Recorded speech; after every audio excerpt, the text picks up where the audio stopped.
This video is presented by Media Calico Comics. Please go to my Patreon page in the description below and become a patron.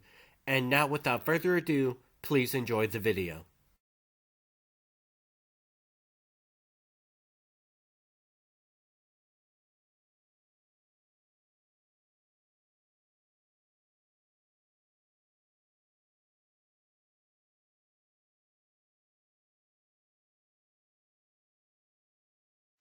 My father used to cite the title of Thomas Wolfe's book, "You Can't Go Home Again." Little did I realize that he was writing about me. How much longer you figure he's gonna just float there? God's me, he's been eyeing that star map almost an hour now. Isn't that chart showing where his home planet used to be? What was the name of it again? Krypton, like the gas. Yeah, that's it. You think he's maybe homesick? Fat lot of good if he is, it being blown up and all. One of the drawbacks of superhearing is that you can eavesdrop on anyone, even when you don't want to. Hey! Alien! General Lane? You're the last person I expected to see here today. Believe me, this wasn't how I wanted to spend my day either. But it seems you must have developed some influential friends since the last time you and I danced. This is the intel you asked for. You're just a regular magnet for all manner of superpowered menaces, aren't you? Never mind the commentary, General. I just need to know where that fire being came from. Well then, the texts say that the star charts have accounted for all alien incursions, and that thing, whatever it is, certainly isn't one of them. According to the text, if that fire being did come from space, it would had to have done so before dinosaurs walked the earth. Which would then beg the question, why now? Then how do you explain that alien language it was speaking? I specifically heard it say, Krypton. Yet every recording we confiscated from the scene had nothing coming from the alien except indecipherable gibberish. Not even a mention of Krypton. As far as I can tell, it's probably just another homegrown menace created by some nutcase to terrorize Metropolis, and to outdraw the town's master gunfighter. Once again, putting a lot of innocent civilians in the line of fire, including my daughter. Lois and I aren't actually on the best of terms, so I'm counting on your giving me a straight answer. What exactly is your current relationship with her? Wow, do you remember this? Changed my life forever. I'm thinking of hanging it over here. What do you think? Sure, wherever. It's not like you're lacking for wall space. We're going to need cell phones, just to talk across the room. Yeah, like you even answer your cell. I'm lucky I even still have this office. Considering how Edge reacted when he got wind of the surveillance camera stunt I authorized to get that aerial footage of Superman and the fire being. Can you help me with this? Edge didn't approve? Not until I told him that Jimmy and Mika only hacked into the security cameras from buildings he himself owned. I only hope Edge never finds out just how scared I really was. At least Superman won't need to rescue you anymore. It's a lot safer sitting behind a desk. I have to admit, I'll miss the excitement of being in the thick of the action, going all out for a story. You and I made great competitors, Clark. I always liked to think of us more like a team, rather than adversaries. That's not what I meant, Clark. When you first stepped into Perry's office, I knew you had that special something that would make you a great reporter, and I was right. Your nose for news was almost as keen as mine. Almost. If I did take crazy risks to get a story, it was because I had to compete with you. I may have made headlines with Superman, but your stories about the homeless, the displaced, the forgotten, the passion you showed when you wrote about them, that's the kind of writing that always kept me at the top of my game. I'm just hoping there'll be someone out there to keep you at the top of yours. I know that Heather Kelly is itching to try. Have you spoken to her lately? Well, we have talked about working together. Won't be quite the same as working with you. I will miss that. Oh, and about the other night. I hope your friend didn't get the wrong idea. Me dropping in unannounced at your apartment. I didn't know. About Jonathan? Just a friend from out of town wanting to share in my good fortune. He was actually glad to meet you, having heard me talk so much about you. He even suggested we double date the next time he's in town. It could be like old times, Clark. Please, don't let this executive desk come between us. I'm still your friend. If something's bothering you, if there's anything I can do. I'm fine, Lois. Don't worry about me. I've got plenty on my plate already. Happy unpacking. As more and more footage of the fire creature that threatened Metropolis last week is examined, questions regarding the alien's origin and purpose remained unanswered. The creature's connection to the Metropolis Astrodome is still a mystery, with the only surviving witness, security guard Michael Mac McLaughlin, still in a coma at Swankline Regional Hospital. Oh, Clark! Yoo-hoo! Clark! Patty's been trying to call you. You really should check your voicemail.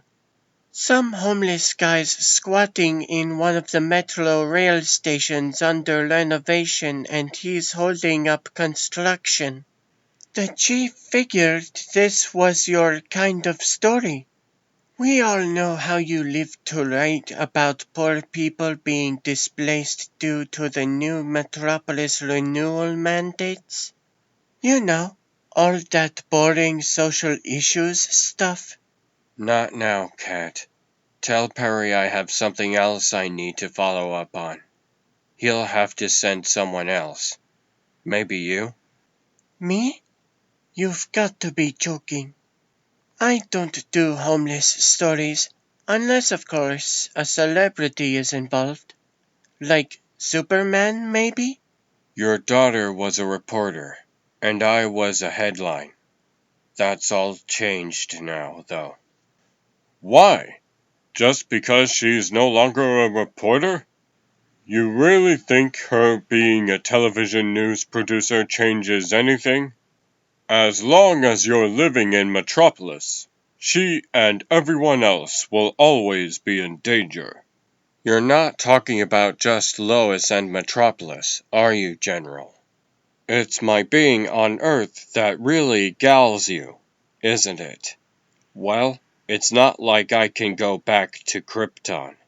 Where would you suggest I go?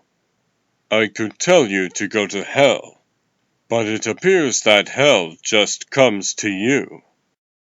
I learned from bitter experience that arguing with General Lane was pointless. But the thing that gnawed at me the most was, this time, he might be right. Hey there, I'm Officer Johnson. This is Officer Schwalm. You the foreman who lodged the complaint about another subway squatter? Yeah, that's me. I thought a reporter from the planet was coming too. Not that we're aware of. probably not important enough. Well, it's important to my bosses. We got a schedule to keep if we're gonna get this line back working after what Superman and those giant robots done to it. The other cops cleared most of the bums using the tunnel as a sleepover camp. It's just this one Hispanic dude who keeps dodging everybody, like a lousy sewer rat. Okay, sir. We'll take care of it. How's your Spanish, Marcy? Only slightly better than my Mongolian. Hola, senor! Es la police! La police? Lame, Schwalm. Lame. Yeah, right, Travis. Like you could do better. Guess he must have run deeper into the tunnel. He left half his junk behind. More than likely. Although, in an empty tunnel, you'd think we'd be able to at least hear him?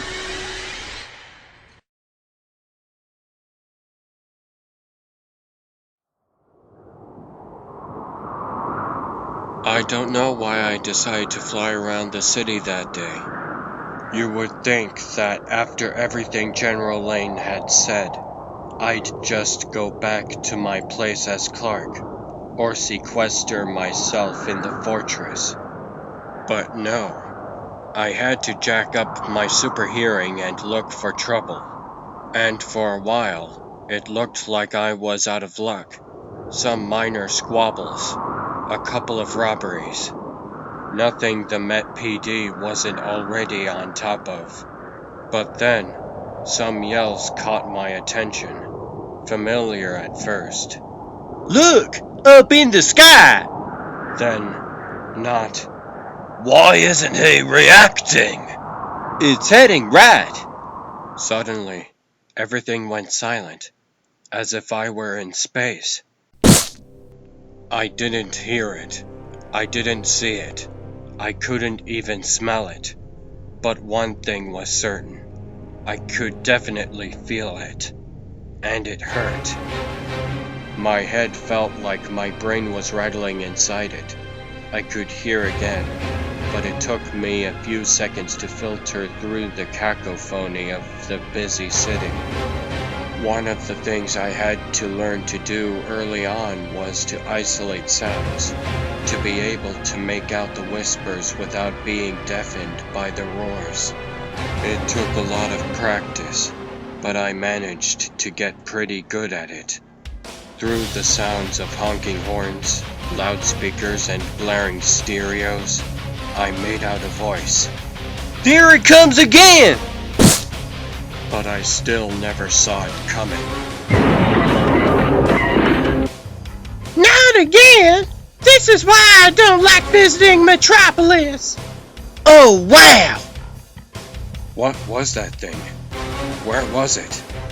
If only it had been raining, or there was some smog, anything that could allow me to make out whatever it was that was attacking me.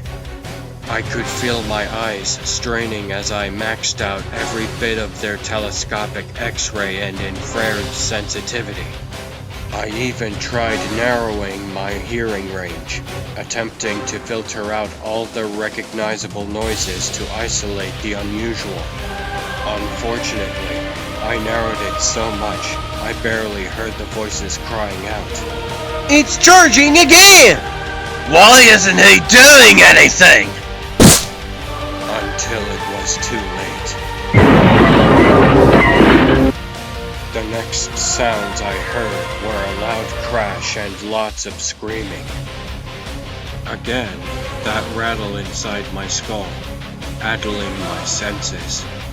I remember thinking, is this what a migraine feels like? I think the people in the office were shouting out warnings. But before I could decipher the garble, it was, once again, too late. Dear God! What is that thing? Hey, all I can see is that it's stronger than Superman. I'm getting the heck out of here.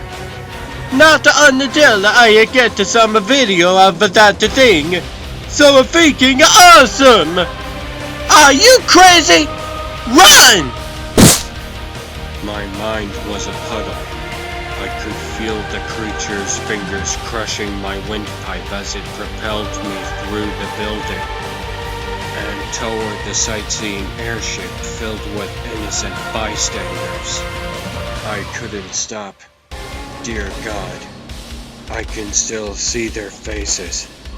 I can still hear the panicked screams. Whoa! Did you see that? Superman's getting slammed by that thing! Forget Superman, Jimmy. That blimp is gonna crash. There must be over 30 people in there. Miss Lee, this is Miko. Yes, Miko? What is it? We are getting some intense video coming in.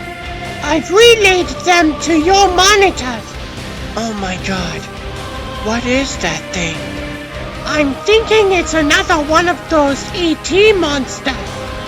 Why isn't Superman fighting back?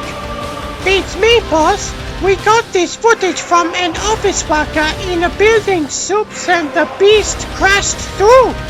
The big S is just acting like a punching bag for that thing. Got a close-up of it. That's one big pile of ugly. And this is footage we just got from the planet Copter. I bet when you rewarded Jimmy with that chopper gig, you guys never counted on anything like this. As I regained my senses, I nearly froze with horror. That airship, filled with all those innocent people. All those screaming innocent people. Wow! Superman's going to rescue the people in the blimp! And I'm getting it on video! Couldn't let the general be right. Not tonight. Not again. What the hell? That creature's right in Superman's path. And Superman isn't even fighting. It's almost as if Superman can't see him. It did it again. Came out of nowhere. And remained there. Crashing against a building didn't hurt. But the crushing weight of my invisible attacker definitely did. I still couldn't hear it. Or see it. It was still a featureless vacuum amid all the bright lights, urban din, and screaming voices. And then, my senses were returned to me. Electronically. Of course. The creature was invisible only to me. Imperceptible to my Kryptonian senses. Everyone else could see it, and capture it on camera. Thanks. I needed that. Jimmy, keep your camera on the alien, no matter what. We have to be Superman's eyes now. I hoped that my punch was enough to rattle the creature long enough for me to catch the falling airship.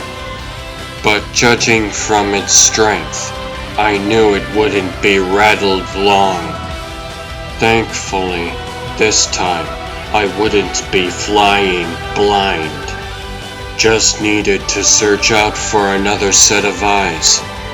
There's always someone, somewhere, watching the news online. All I had to do was find the right broadcast. Who could have guessed that after all the times I've saved the Daily Planet by giving them headlines, their headlines would one day save me. Man, did you see that? Go get him, Superman! Show that monster punk no one messes with Metropolitans when you're around! Don't worry, I intend to do just that. Whoa! Superman's really turned the fight around now! The big red S is bulldozing that big bad ugly right up into the sky! No, wait! He's changing course in midair! They're crashing into a building? I don't get it. Why didn't Superman just fly Gruesome out of the city when he had the chance? Easy, Jimmy. Didn't you see the sign on the building? It's an electronics store with televisions and camcorders. Smart, Superman. Very, very smart. I may not be able to see you with my own eyes, but, as a photographer friend of mine likes to say, cameras don't lie. If it hadn't been for Lois's quick thinking, I might never have come up with a way of beating that alien. With my own senses failing me, the only thing to do was get some replacements, and I now had a whole showroom full of them. I had x-rayed the store beforehand to make sure it was empty, and later I'd make sure the owner's insurance covered this, so I was free to take down the creature. The big trick was bashing the beast before we destroyed all my extra eyes and ears. Okay, Gruesome, the mics are all tuned in. Time to talk. Now! Who are you? Where do you come from? Answer me before I...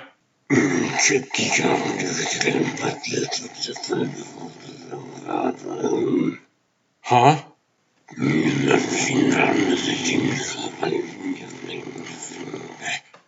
For a second, I thought it was static, but I should have known better. Even as it started to disappear, I knew. Even when it was little more than a whisper, I recognized the language if not its meaning. It was the last things I heard from the fire creature before it dissolved into space, and only that one word I could make out. Krypton. Superman! Are you okay? What happened to the monster? Come on, man! I need to get some video for the planet before anybody runs in with their own cameras. Where did the monster go? I don't see him anywhere. You don't? I was so glad to hear Jimmy say that. The fact that no one could see it, that no camera could catch it, meant that it was indeed gone. Not invisible, just gone. Both the fire being and the invisible brute were definitely connected. But how? And why? If they're not extraterrestrials, as General Lane suggested, then what were they? Where did they come from? What language were they speaking? And why are they targeting me specifically?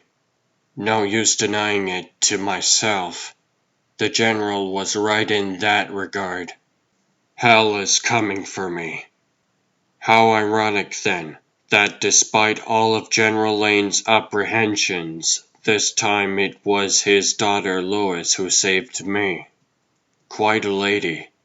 I only wish, if only things were different. Pause recording. Hi, Clark. It's me. I was just calling to make sure that, well, I hope I didn't overstep the boundaries of our friendship by anything I may have said this morning. It's just that, well, you've been so moody lately. Yeah, I know. I sound like a den mother. Sorry. But you have to know that I'm always just a phone call away, or just a few floors up. In any case, I'm never far. Whatever is bothering you, just know that you don't always have to face it alone. Solitude can be such a lonely place. Any changes? No, Dr. Bishop. Despite his remarkable healing, Mr. McLaughlin is still in a coma. Unbelievable! Trapped in an inferno for God knows how long, with nary a serious burn anywhere. That night watchman is a living miracle. I know the cops are itching to question him, and so am I. If only he'd just wake up.